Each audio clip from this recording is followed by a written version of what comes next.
بڑے بڑے مفکرین یہ بات کر رہے ہیں کہ دنیا میں مسلمانوں کا قتل عام ہے اور کوئی مدد نہیں کر رہا ہے. مدد کرنا تو دور کی بات ہے، کوئی بول بھی نہیں رہا ہے.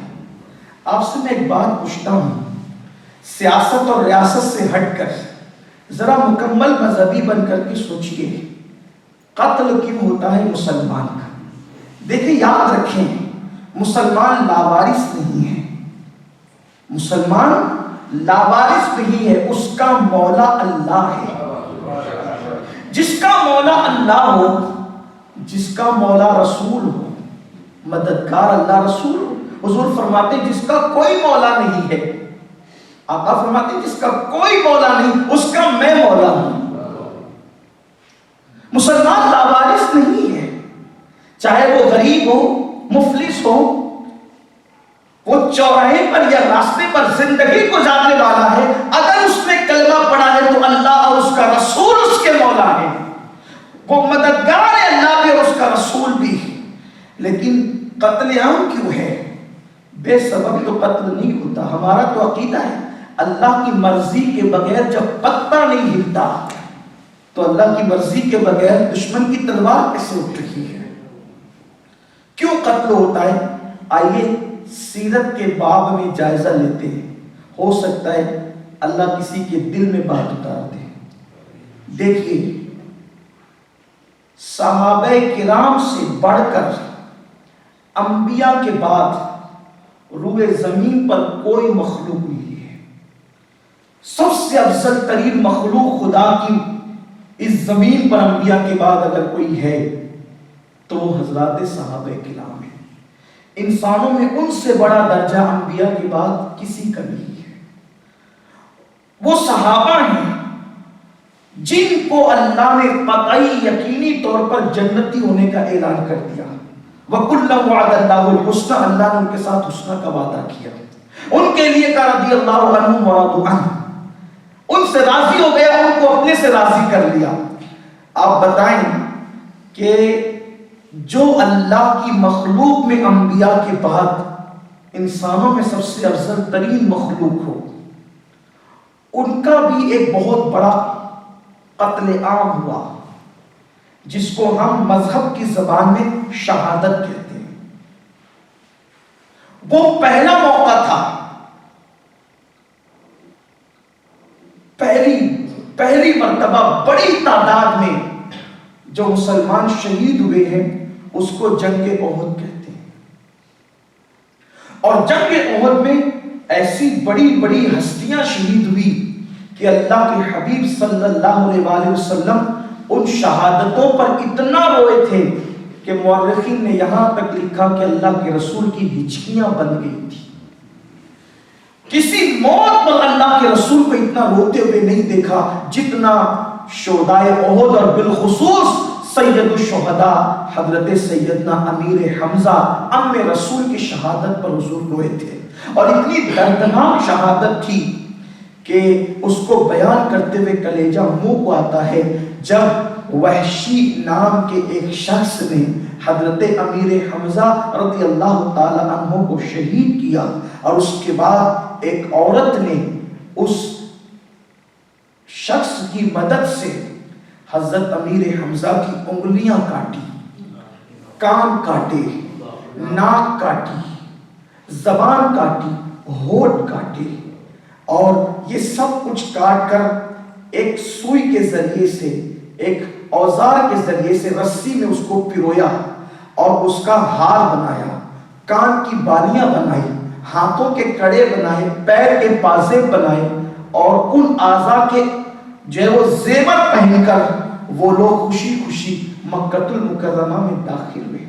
اللہ کے رسول صلی اللہ علیہ وآلہ وسلم نے فرمایا کہ اگر مجھے اپنی پھوپھیوں کا خیال نہ ہوتا یا مجھے اپنی پھوپھی کا خیال نہ ہوتا تو میں اپنے چچا حمزہ کو میدان احد میں ایسے ہی چھوڑ دیتا کہ ان کے جسم کو چرند و پرند کھاتے. اور اس لیے کہ شہید کی لاش کی جتنے لوگ بے حرمتی کرتے ہیں اس کے درجات اتنے بڑھتے چلے جاتے ہیں۔ اللہ کے حبیب صلی اللہ علیہ وآلہ وسلم نے جس وقت حضرت امیر حمزہ رضی اللہ تعالیٰ عنہ کو دفن کیا تو اس وقت آقا کریم صلی اللہ علیہ وآلہ وسلم کے پاس ان شہیدوں کو کفن دینے کے لیے کپڑا بھی میسر نہیں تھا، بلکہ گھاس سے ان کے جسم کو چھپا کر اکثر لوگوں کو قبر میں دفن کر دیا گیا۔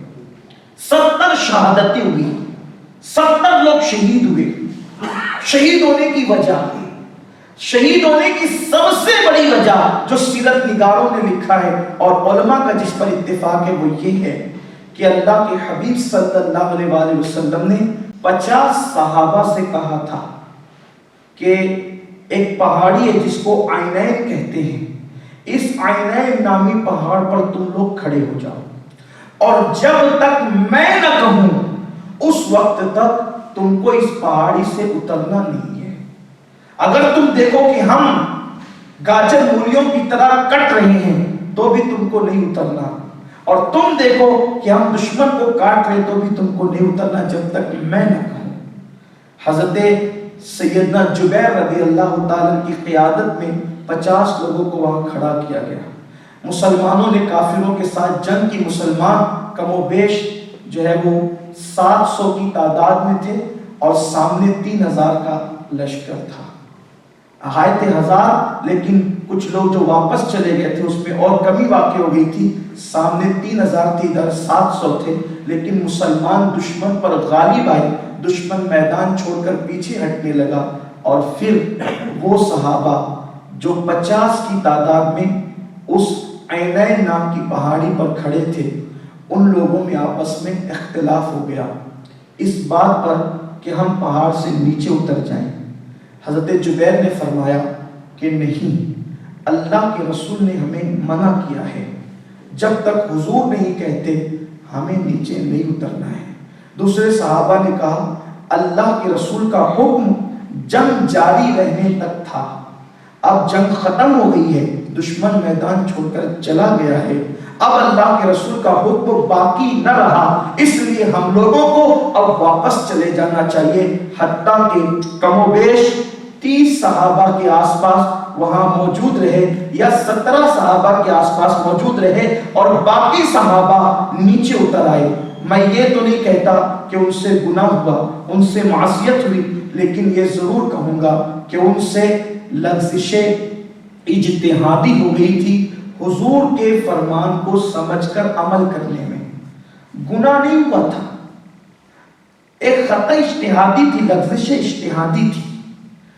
اللہ کے رسول نے فرمایا جب تک میں نہ کہوں نیچے مت اترنا، اس فرمان کو سمجھنے میں ان سے لغزش اجتہادی ہوئی اور وہ نیچے آ گئے۔ سب نہیں آئے، کچھ لوگ آئے، یوں سمجھ دے کہ تقریباً 30 کی تعداد میں آ گئے یا 35 کی تعداد میں آ گئے یا 25 کی تعداد میں آ گئے، آدھا آدھا کر لیں کہ 25 رک گئے 25 آ گئے، حالانکہ ایسا نہیں ہے، لیکن میں ایک اعتدال کے ساتھ بیان کر رہا ہوں۔ 25 رک گئے 25 آ گئے، کیا ہوا؟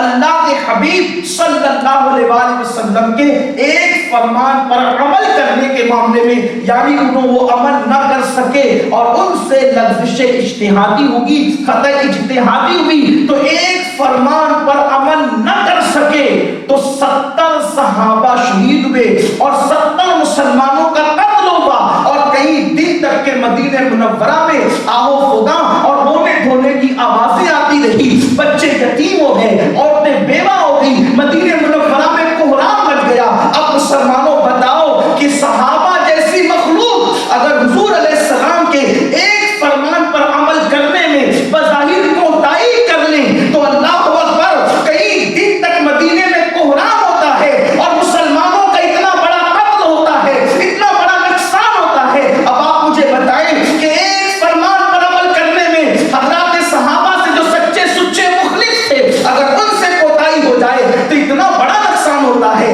امت مسلمہ میں، جبکہ قوم کے جوان زنا کے اڈوں کو آباد کر رہے ہوں، مسلمانوں کے ہاتھوں میں شراب کے پیالے ہوں، مسلمانوں کی نظریں آوارہ ہو چکی ہو، مسلمان حرام کھا رہا ہو، مسلمانوں کے گھر میں اللہ اکبر سریلوں کے نام پر کفریہ اور شرکیہ کلمات بج رہے ہوں، نماز کے اوقات میں مسلمان نرم نرم گدوں پہ سوتا پڑا ہو، اللہ اکبر 25 صحابہ کم و بیش